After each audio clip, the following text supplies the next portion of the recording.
Ngayong araw ang birthday ni Pinggoy pero wala munang handa ang magaganap dahil may lakad sila and pakadami talagang ganap ng momshi today. Talagang magpapagod yan for today's video. Ako na naman yata ang pinaka-late bumangon ngayon at pagising ko nga etong si Koa nakapasok na dito sa kwarto. So bago man lang ako umalis ng kwarto, eto at magliligpit na muna ako ng pinaghigaan namin and kumot lang yan nilagay ko sa ibabaw ng higaan namin. In fairness din sa kumot nito, palaban din siya. So cozy ng atake. If ever lang naman na-bet nyo ng ganyang kumot, yung link lagay ko na lang sa comment section and nasa showcase ko rin yan. So pagkalabas ko nga dito sa may kusina, eto mga pinagtatanggal ko, mga bedsheet, punda, nandyan pa. So inilabas ko na muna. Lahan pa ako ni Pinggoy dyan ng tableya na tsokolate na may inom and nakapagluto na siya ng almusal namin. Meron pa kasing natitirang mixture.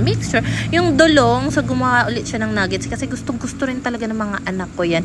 Ang sarap nito lalo na kapag dinip sa ketchup, in fairness. Katapos makapag-almusal, dumiretso na nga ako sa next agenda ko, which is maglalagay na po ako ng screen. So actually ito ay magnetic screen and pansamantagal ito ang ilalagay ko. Pero dahil isa nga lang ito, naisip ko na dito na muna ako maglalagay sa sala. Pagkakasyahin ko na lang ito and hopefully marami akong bintanang malagyan. Alas kasi nandito sa sala yung parents ni Pinggoy and itong mga nakaraan hindi talaga kami nagbubukas ng bintana. So imagine yung kulob, yung init na nararamdaman namin kapag nasa sala kami gawa ng nagtitiis talaga para hindi lang makapasok yung mga langaw.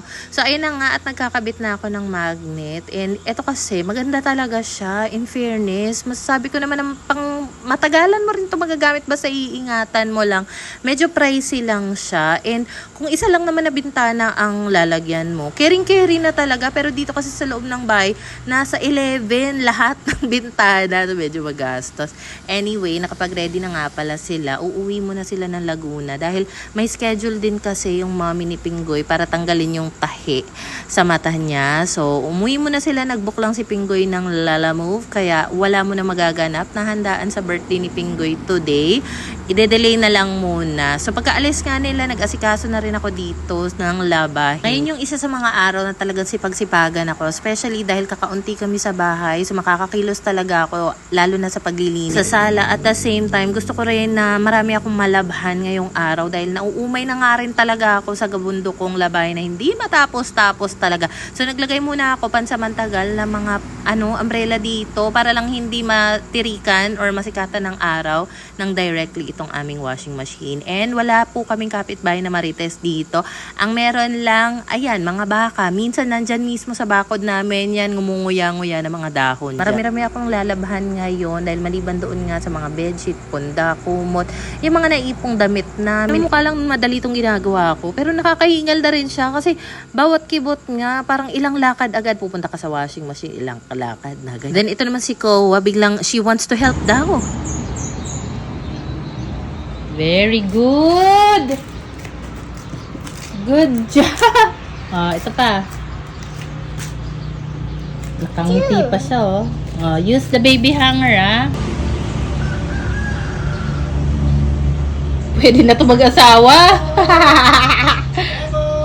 Ang galing mag-hanger. Tingnan mo. Wow! Wow! Ang galing! Nakakatuwa talaga to si Koa. Minsan iba rin talaga yung trip niya. So sa mga sando hindi siya nahihirapan pero pag mga t-shirt hirap na siya. So even yung pagsisipit ng mga underwear nahihirapan siya. So carry lang yan hindi ka naman obligado. Ako na to. Yung mga pinagtatanggal na rin pala akong stuffed toys na sampayan dahil tuyo naman na ipapasok ko na nga ito sa kwarto at pagsasabihan ko yung mga bagets na wag nang ilabas yung mga stuffed toys na yon. Then pagbalik ko nga dito sa may likod, ayan si Papa, hayahay lang. Pero alam mo ba, si Papa kasi napakasipag din talaga niya. Nagkukusa yan lagi, talagang busy yan dito sa may bakuran.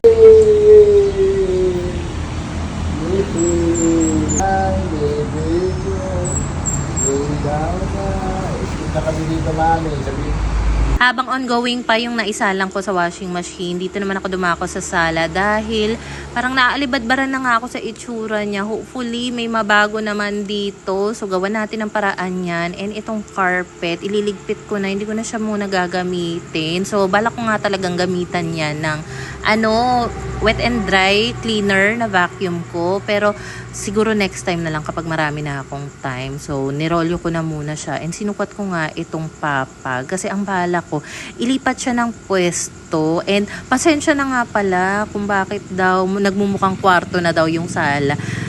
Paulit-ulit naman na ako, pero ayun na nga, hindi pa kasi bakante yung kwarto kung saan dapat ipupwesto yung papag. So dito ko nga siya balak ilagay sa may computer area. Kaso, masyado siyang mahaba, hindi ko maisasarado yung pinto kapag dito ko ipinwesto yung papag. So hahanap na lang ako ng ibang paraan, and I'm thinking itong kama, gawin ko kayang doon nakadikit sa may pader malapit sa pinto. Total wala naman talagang pumipwesto dyan sa third room, and today ko i-reveal yung itsura ng pangatlong kwarto na inaasam-asam naming mabakante very soon. So etong pinagtatanggal ko nga pala dyan, pinasadahan ko na ng vacuum, and gagamitan ko rin yan ng Seaways floor cleaner. Sabi ko na nga, meron akong floor cleaner, nawawala lang siya, buti na lang nahanap ko na. So nalabhan ko na yung mop cloth ng vacuum. Parang automatic yan. Ang ginagawa ko kasi, kapag maliligo ako, nadala ko na rin itong mop sa CR para maitapon ko yung dirty water, makuskus yung mop cloth, malinisan, para kapag kailangan ko ng mag-mop ulit, ready to use na siya. So, maliban sa water, naglagay na rin ako ng floor cleaner dito. Medyo dinamihan ko actually. Itong unang area na imamap ko, nandyan dati yung TV rack nila, and nagpaalam muna ako sa landlady ko kung pwede ko bang ilipat yun sa loob ng third room kasi medyo hindi na namin nagagamit. So okay lang naman daw, and from time to time nag-a-update din ako sa aking landlady, and nagpaalam ako sa kanya kung pwede na bang i-reveal ang third room. Pwede naman daw. So eto na nga yung sinasabi kong TV rack na ipapasok ko doon sa third room. So yes, may approval yan ng aking landlady, and ganyan kasi kagulo talaga. Ang daming sofa overload yarn. Para maipasok ko itong wood na TV rack sa loob ng kwarto, kailangan ko munang pag-aalisin yung ilang mga gamit doon. Pero naalala ko, meron pa pala akong kailangang isa lang dito na naman. So magsasampay na muna ako, and yung mga bedsheet na naihian ng anak ko, yung waterproof mattress protector, talagang pinatakan ko muna yun ng color safe na bleach bago ko isinalang sa washing machine. Same day lang din talaga itong mga pinaggagawa ko. Nagpapalit lang ako ng damit from time to time kasi hindi ko kinakaya yung pawis, na ayokong magtuloy-tuloy ng kilos, tapos pawis na pawis yung damit ko. Nagsasampay ko na nga rin dito yung mga natapos ng naisa lang. So eto po ang third room reveal. O diba, napaka-promising niya. Ang ganda dahil may mga blinds na rin talaga dito. Napakaganda talaga nitong bahay na to, promise. Kung sa swerte lang, sobrang swerte kami talaga dito. Swerte ako sa landlord ko. Anyway, ayan na nga yung mga gamit na hindi pa naaalis dahil nagkaroon ng delay doon sa bodega na pinapagawa ng aking landlord. And sabi ko nga, willing to wait ako dahil darating din naman yung time na mababakante yan. Malalagay namin dyan yung bed frame. Maliban sa guest room, dito ko rin ilalagay yung metal storage cabinet ko na mataas, na may ratan na door.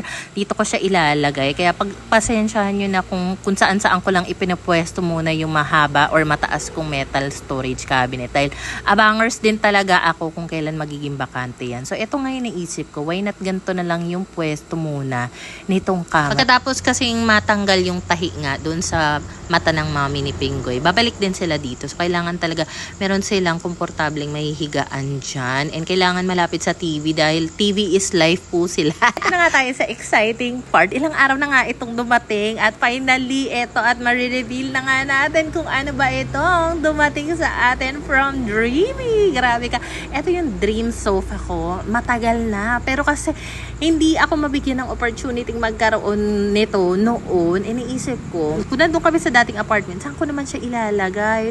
Makukonsensya, magigilty naman ako kapag binenta ko. Ganyan. So sabi ko, I think darating yung time na magkakaroon din ako ng ganito. And this is it! So yung color na napili ko is color gray para hindi siya dumin. Actually, pinag-iisipan ko kung color gray or color green.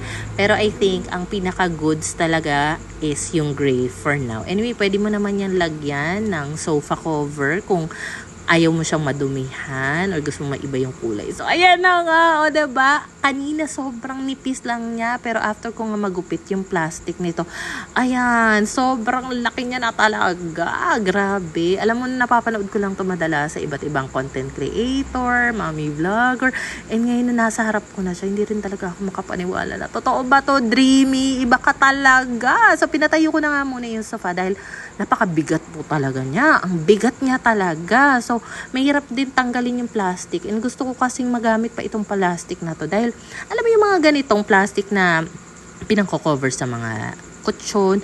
Mahal din yan pag binili mo, nasa 100 din at saka makapal kasi yan. So, itatabi natin yan. Ang pinakagusto ko dito, maliban sa sofa na siya, pwede pa siyang maging higaan, sofa bed. So, perfect talaga, lalo na kapag meron kaming marami-raming bisita na kailangang may matulugan. O, diba? Pwedeng-pwede na. Tapos, kung malaki naman yung sala mo, pwede siyang malaking sofa talaga. As in, sobrang worth it nito. Yung size na napili ko, 150 centimeters to. I think, parang queen size yung laki niya. Pero, available din yan in 90 centimeters, 135 centimeters. Itong 150 centimeters plus yung 180 centimeters. Yun yung pinakamalaki. Natira pa pala akong screen para sa bintana. So, naisip ko, dito ko ilalagay yan. Kasi nga, dito madalas nakapwesto yung parents ni Pinggoy and para nabubuksan namin yung kahit isang bintana dyan para makalabas man lang yung singaw dito sa loob, makapasok yung fresh na hangin galing sa kalsada. Katapos ko nga magkabit dito na magnetic screen, lumabas na ulit ako dahil meron pa akong naisa lang dyan. Nilagyan ko lang ng cover yung washing machine kasi akala ko kanina uulan. So, ayan nga, inusog ko rin yung mga sampay namin dito sa gitna para hindi maanggihan. Tapos ang ending, hindi naman umulan. Parang nagbabadya lang kasing umulan. Eh, natakot naman ako na habang busy ako sa loob, biglang lumakas yung ulan. Eh, di kawawa naman yung mga sinampay ko. So, anyway, eto na nga po. At for the sampay pa rin ang Mima Bells nyo. Marami-rami pa talaga akong kailangan labhan. And hopefully, kapag natapos ko to, kasi may nagsuggest din sa akin, si Ning, sabi niya, mag-try kang load ng isa a day or dalawa a day para hindi nga ako mangarag ng ganito sa mga labahin ko. At saka para hindi din daw ako mahirapan sa mga tupiin. So, habang ako ay nagsasampay dito, maliligo nga daw dito. Sa may likod si Papa pero lalabhan niya na rin daw itong camping chair, yung folding bed at itong mga storage boxes na to. Ito yung mga hindi butas, walang crack. So ito muna yung paglalagyan namin ng tubig. Pang extra lang in case na bigla na naman kaming mawala ng tubig or magka-water interruption. At least meron kaming magagamit sa CR pang flush or panghugas ng kamay, panghugas ng pinggan.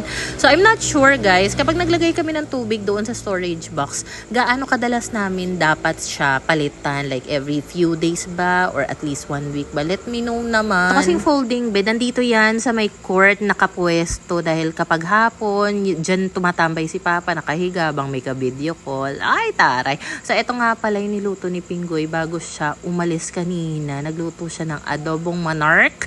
May kanin na rin siyang nailuto, 'di ba? Kaya kailangan ko talaga si Pinggoy sa tabi ko dahil talagang naaasikaso niya ako yung mga bagay na hindi ko nagagawa. Siya yung nagpupuna, like naaasikaso yung mga bata.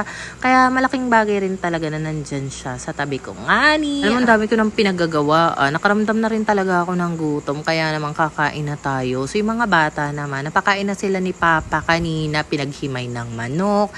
Tapos gustong-gusto ng mga bata yung luto ni Pinggoy nitong adobo. Kasi sobrang sarap ng pagkakaluto niya today ng adobo. Minsan kasi naiiba yung lasa, minsan medyo maasim, pero ngayon talaga ang perfect. Kaso, nabiting kami sa sabaw. Kailangan ko talagang kumain na madami-dami ngayon dahil kailangan ko ng energy para magawa ko nga yung mga dapat ko pang gawin dahil hindi pa ako tapos magligpit sa sala. Even nga, tingnan mo nga yung halaman, nandyan pa. Yung storage rack, andyan pa. And kumuha na rin pala ako ng papaya dito sa ref kasi sayang naman, baka mabulok lang. Ay, hindi pala to papaya, melon pala to.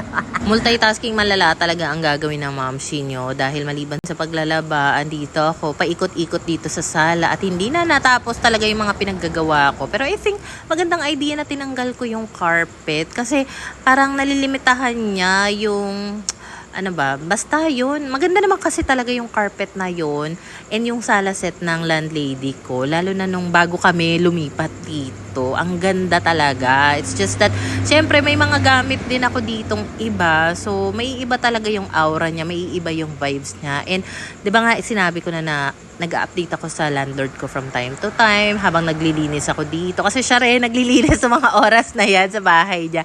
So anyway, binalik ko na lang pala muna dyan yung higaan. And I think ganito lang muna yung magiging setup natin. Na parang walang nabago. Pero meron naman kahit papano, naalis ko yung mataas na metal storage cabinet doon sa may bintana.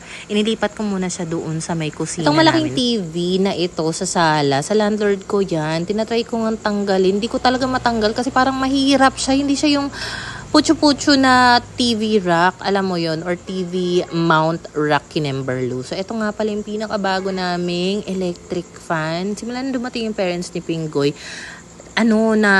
Dumating na rin to. So, pina-unbox ko agad kay Pinggoy para nga magamit nila. Kailangan kasi pala talaga kapag mas malaki yung space mo sa sala, kailangan mo rin ng mas malaking electric fan. Kasi dun sa apartment namin dati, dahil maliit nga lang siya, carry, solve na kami sa 10 inches naming fan. And ngayon kasi, malakas naman siya, pero kailangan ko ng mas malaking electric fan. And goods na so far, itong Astro, nasa 1.1 ko siya nabili. 16 inches to. If ever lang na bet nyo naman, lalagay ako ng link nito sa comment section and nasa showcase ko rin yan. Para sa akin, mas okay na marami kaming electric fan. Yung tipong kahit saan ka pumuwesto, may electric fan ka na pwede mabuksan. Dahil lagi kaming nasa bahay. So, diba naalala ko dati doon sa apartment namin noon, dahil maliit lang siya for a few months, na talagang 24/7 nakabukas yung aircon namin. Kasi kahit papano yung lamig, abot sa sala. So, hindi ako nangihinayang sa ganun, basta afford. Pero dito kasi, sobrang laki niya, hindi talaga kakayanin ng centralized aircon. So, kahit sa electric fan na madami, okay na ako dyan. Feeling ko dumidilim na naman, kaya nilipat ko nga itong sinampay ko dito sa loob ng court. And pagpupulutin ko muna itong mga baby ni Kowa. Yung mga galon ng tubig, baby nga daw ni Kowa kasi yan. Kaya, alam mo, kahit gusto ko ngang ma-let go sana itong mga Wilkins, wag na muna. At saka naisip ko, kapag dumating yung time kasi na maghalahalaman kami, pwede kong gamiting pasok yun. So, bukas kasi, babalik din naman si na Pinggoy dito. And kailangan talaga matapos ko yung mga kailangan kong linisin dito sa sala sa abot na makakaya. So, ayan, 2 bintana na inalagyan natin ng screen so far. So, may isa pa kasing bintana dito sa sala, which is sa may computer area ni Pinggoy. Meron pa akong kakaunting natirang screen dito. Ito na lang yung gagamitin ko kasi naubusan na ako ng magnet. Ganito rin naman yung ginagawa ko dati nung nakikitira pa kami sa bahay ni na Ate Ken noon. Sinukat ko muna kung itong extra na screen ay magkakasyo doon. Kaso negative. Kaya dito ko na lang siya inilagay sa may kusina. And ayan, kahit pa paano. Meron ng isang bintana dito sa kusina ang may matinong screen. And ito kasi, bala ko rin talaga siyang lagyan. Kaso, medyo maigsi na lang yung natirang screen. And madalas kasi kapag nandito nga kami, naghuhugas or nagpe-prepare si Pinggoy ng pagkain doon, mas maganda sana kung nakabukas yung bintana doon. But dahil kulang yung screen, next time na lang. So anyway, lilipat ko lang itong mga sampay sa may bandang gitna. Alam mo, buti na rin talaga na marami-rami akong kinain kanina dahil kinakaya ko pa naman yung mga pinagagawa ko dito, paikot-ikot. In fairness, ang dami ko nang nalabahan yan. Pero hindi pa po ako tapos. May mga nakasalang pa rin po akong damit, labahin doon sa washing machine. And naisip ko, itong mga, ano bang tawag dyan? Maganda rin pala siyang sampayan. So, ayan. Ang dami ko talagang pwedeng maisampay dito. Pwede nang mag-laundry shop. Laundry shop? Parang paulit-ulit lang yung ginagawa ko. Pero wala pa po akong nauulit na video. Simula na mag-start itong vlog. Dahil ganyan lang po talaga ka-busy ang Momshi for today's video. And gustuhin ko man na i-clear nga yung mga gamit na nandito sa loob ng hagdan. Hindi ko siya maasikaso. Hindi ko na magawang tanggalin yan. Kasi next time na. Alam mo, napapagod na rin ako, nakakaramdam na rin ako ng pagod. Gusto ko na nga muna magpahinga. Kaso, ayoko naman na tumigil ako dito sa paglilinis. Tapos mamaya ako na naman gawin. Kasi baka tamarin naman ako. So, ayun nga, pinasadahan ko na rin ng mop itong gilid. So, initially, itong mga sofa kasi ng landlord ko, wala talaga silang balak kunin yan dahil wala rin silang mapaglalagyan. Pero habang nag-update nga ako sa kanya, talagang sa kanya na nanggaling na if you want, pwede nilang kunin nga daw yung sofa para lumuwag-luwag dito. And I think mas better yun. Kasi ayoko rin naman na ma-damage namin yung sofa nila. Alam mo yun, kahit na sabing pinagkatiwala sa amin dahil nakakatakot, may malilikot akong anak eh. So, goods na sa akin, nakunin nila yun. I-schedule lang nila kung kailan dahil kailangan maging available yung truck nila para nga ma-pick up ito. And nagpalit lang po ako ng damit, hindi pa po ako nakakaligo niyan. Grabing pawis na kasi yung damit ko. Na tipong kapag piniga mo, ay talagang ang daming matatanggal na dumi. Tubig. Lately, hindi na ako nagwawalis. Vacuum na lang yung ginagamit ko. Parang susuko ka talaga sa laki. Para mas convenient kasi gamitin yung vacuum. Tapos kapag may malalaking kalat, damputin na lang. And then malaking tulong talaga na meron kang floor mop talaga gaya ng ginagamit ko nga. So, ayan, kahit papaano makakapagpahinga. I think mamaya bago matulog, tsaka na lang ako maliligo. Pala, itong cover ng sofa bed from Dreamy, washable yan. May mga zipper. Even itong backrest / armrest, washable yan. So, pwede talagang malabhan anytime. And kung ayaw ko naman siya na directly madumihan, pwede ko namang patungan yon ng mga sofa cover. So, paggabi na nga nito, magsaset up lang kami ng solar light ni Kowa dito para naman maliwanag pa rin sa labas. So ngayon kasi talagang si Kowa yung parang buntot ko, lagi nakasunod sa akin. Naalala ko si Pinky nung ganyang age. Siya rin yung laging ganyan. Tuwing maglalaba ako noon, laging nasa tabi ng mami. So nagigets ko talaga yung ganitong edad na sobrang clingy ng mga anak natin sa atin. Kasi kapag lumaki-laki na yan, gaya ni Pinky ngayon na 6 years old na halos hindi na pala sunod sa mami. What more kapag nagdalaga na yan? Oh my God! Pinasok ko rin pala itong maliit naming table kasi parang gusto kong mag-Netflix naman sa kwarto and ipapasok ko na lang yung TV doon. So habang pinupunasan ko nga ito, nagiya si Papa na manood daw kami ng balita dito sa sala. So dito ko muna siya ipapapwesto sa may bintana dahil dyan may malapit na saksakan and then dyan na lang muna namin ilalagay yung TV. Manonood lang kami ng balita dito and itong sofa, pag wala yan lamesa, doon talaga yan sa may bintana nakapwesto, okay? So, ilang oras din naman kami nanood ng balita dyan, pero eventually, nung pumasok na ng kwarto si Papa, sabi ko, Pa, pasok mo na rin yung TV dito sa kwarto. So, ayan, makakapag YouTube, Netflix na po tayo. And, nga pala, update lang, naayos na po yung YouTube namin. Nireset lang ni Pingo yung TV namin. Pero yung Netflix, kailangan pa naming i-install ulit. But so far, so good. Maligo na rin ako nito. Kaya naman, manunood na ako. Pahinga lang muna ang momshi. So, that's all for today's video. Thank you for watching!